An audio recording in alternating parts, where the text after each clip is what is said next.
You're watching Strat News Global. I'm Amitabh Revi.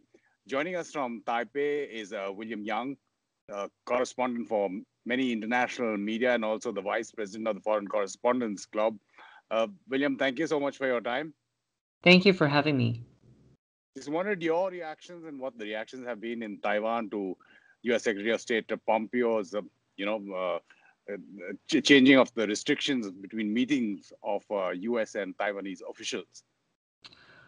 The Taiwanese government made a very fast and rapid response, and it's a very positive one. And they expressed their gratefulness, I think, over not just this latest announcement, but the progress that Washington has made when it comes to the relationship between Taiwan and the U.S. over the last 4 years.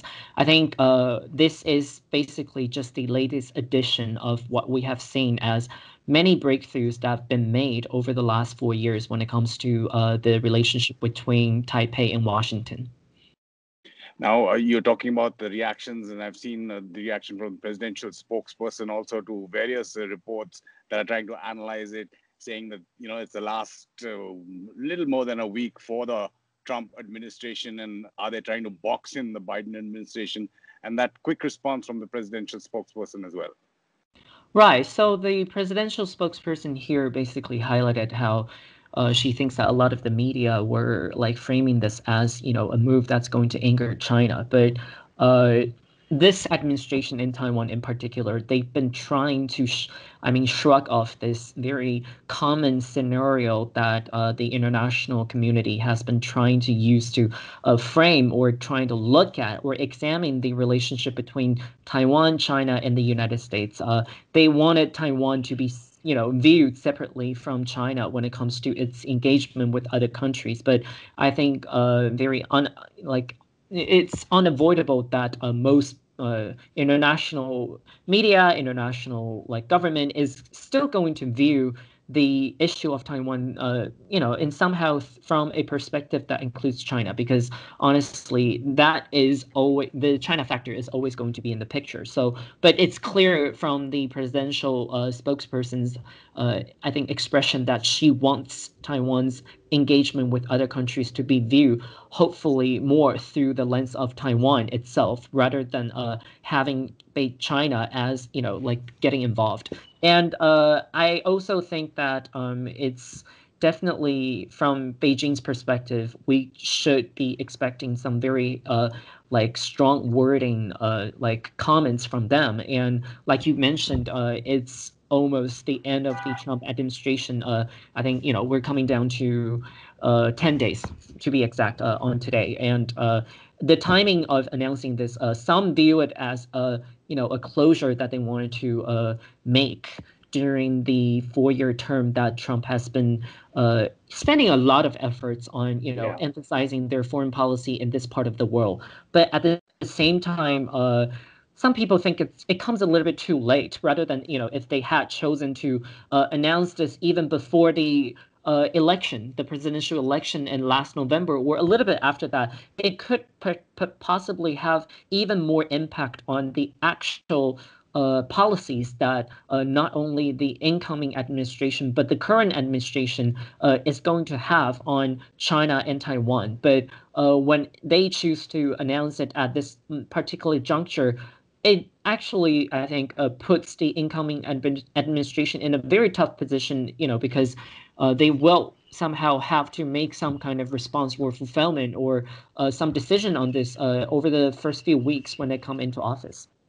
Sure. When you spoke about China and expecting strong words from Beijing and the CCP, what else can you expect from Beijing? And we've seen over the weeks and months of 2020, a lot of flyovers, a lot of military aggression around the Taiwan Straits.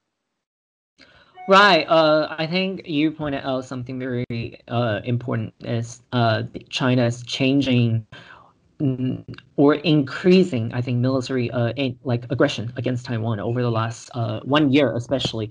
We've seen China over and over again flying its fighter jets into the air defense identification zone of Taiwan almost on a daily basis. Last year, they have 388 fighter jets flying into Taiwan's AZID over just in 1 year, that's basically, one fighter jet per day or even more per day. So that's a record number. And then also we could, I think, possibly expect some other forms of military aggression, and that is basically just has become a routine warning that they've been using to, I think, hopefully trying to strike fear into the Taiwanese society, but also at the same time to remind the Taiwanese government that they have not given up on the option of using military when it comes to forcing a reunification if it's necessary with Taiwan. So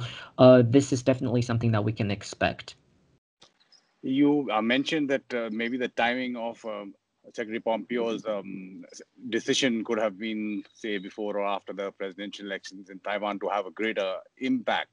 But just your views on 4 years of the Trump administration and how far there has been movement between the US and Taiwan, even though it's bipartisan in the US, in terms of not only engagement between officials, but military sales of top-level technology.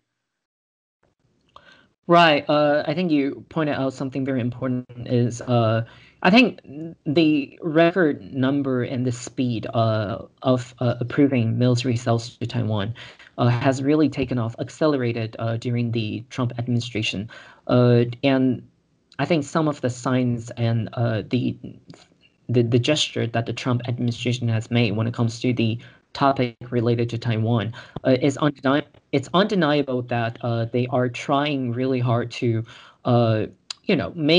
make statements about the U.S. Policy on Taiwan, and I think using military cells and like military, even discussing about possible high-level military engagement with Taiwan. These are very, areas that the Democrats would have traditionally tried to avoid, at least on the surface. But the Trump administration has chosen to really use a very high-profile way of emphasizing its commitment to, help Taiwan build up its national defense capabilities, and I think arranging all kinds of different military exercises around the region, including the 4-country exercise with India, Australia, and Japan just a few months ago, and also the newly formed coalition Quad in the region.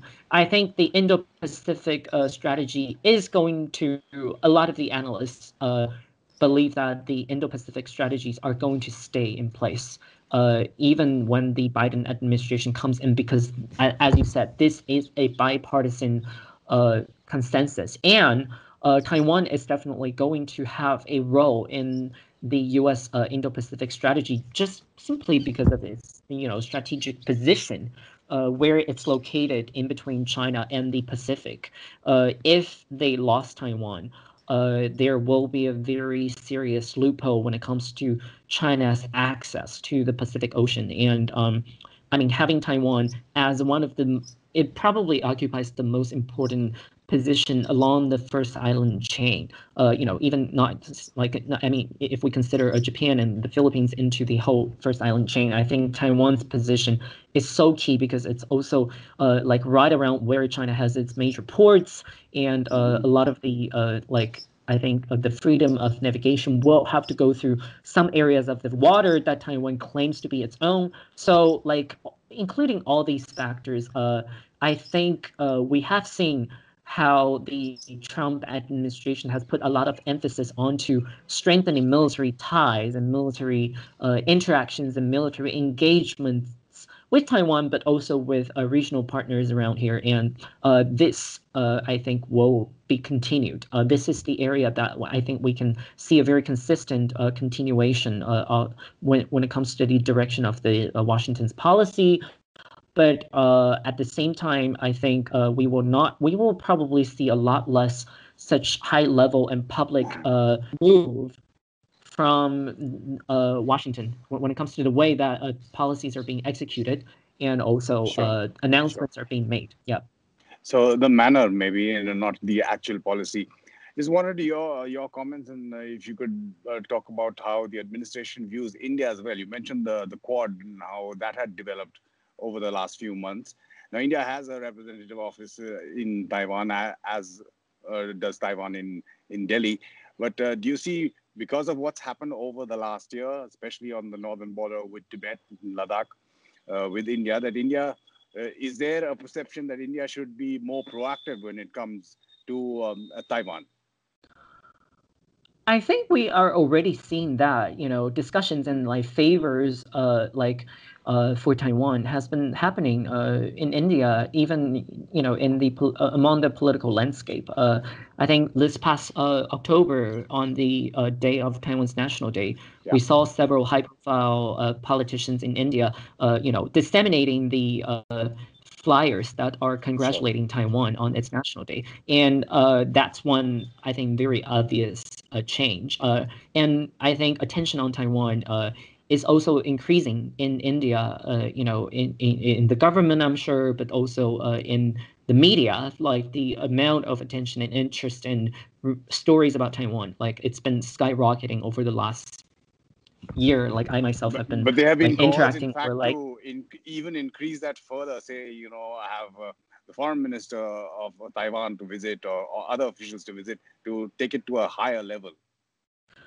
I think there have been discussions about, Taiwan has to or needs to identify the I think the importance that India plays in South Asia or even Southeast Asia, and also India's weight as a counter, I think, power in the region to China, not only because it's bordering China, but also India's capability, as a huge country economically, but also militarily, and Taiwan has seen a lot more interest in terms of investing, like businesses in India.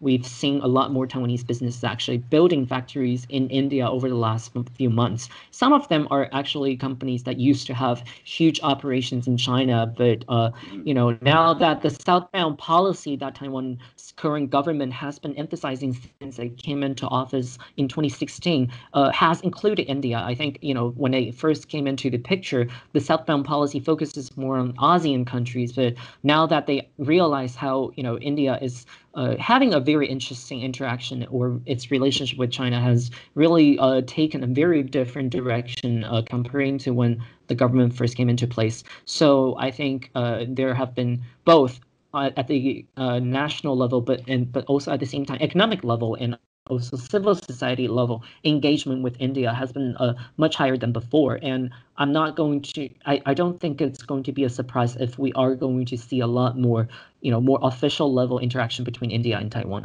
in the future. And China's the China factor is definitely the biggest key for, I think, the, sparking the, I think, more strengthened engagement or frequent engagement between the two countries. And how much is there a fear that Beijing, the CCP, Xi Jinping might up the ante when it comes to a bid to reunify, or the one country, Taiwan itself? How much of a factor is that? I mean, we've seen militarily, apart from the U.S., Taiwanese president inaugurating an indigenous submarine that is going to be built within Taiwan. How much of a fear is there of Beijing?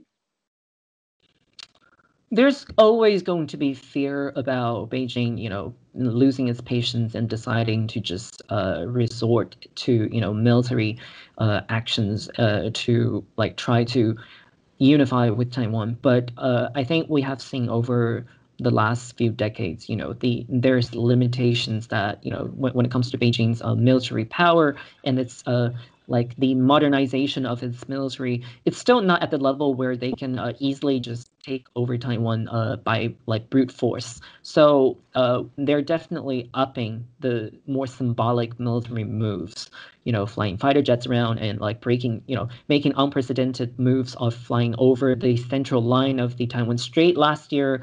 And I think we can expect a lot more of that. And also China's willingness, or China's, I think, determination to organize, military exercises with other like-minded countries like Russia, for example, in the region. I think that's definitely going to have an impact and implication on China's, I think, the reflection of China's I think, willingness or like determination to, I think, scare Taiwan, terrify Taiwan, or I think isolate Taiwan.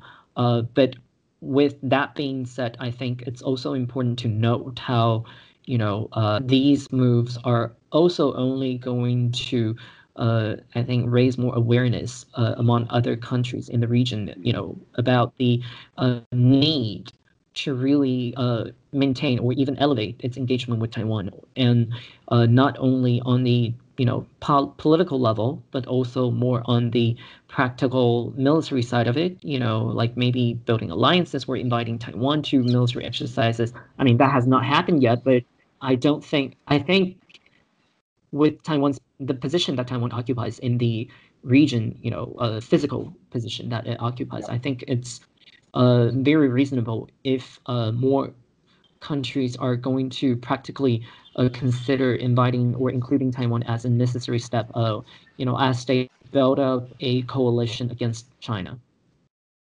William Young, really appreciate your time for this chat. Thank you for having me. Just a reminder to our viewers also, if you would like to support our kind of journalism, you can go on to our website. Do follow our social media handles on Twitter, Facebook, and Instagram as well. You've been watching Stat News Global. I'm Amitabh Brevi.